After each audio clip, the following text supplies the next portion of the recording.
الفلفل متعددة الاستخدام، تتبيلة وهم وأساسية في الأكل.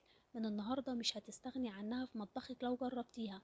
يلا بينا نعرف مكوناتها ايه واحنا شغالين، اقولك بتستخدم في ايه.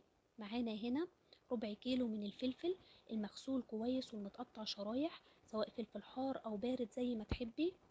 ربع كوباية من عصير الليمون، نص كوباية من الخل الأبيض، معلقتين من الزيت، راس توم متقشرة، والبهارات بتاعتي ملح وكمون وكزبرة ناشفة.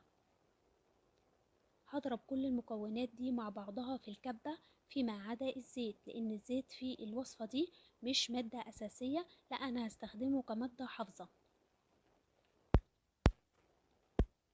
تعالوا بقى كده واحنا شغالين اقول لكم ليه هي تتبيله وهم، وليه انتي لو جربتيها مش هتستغني عنها.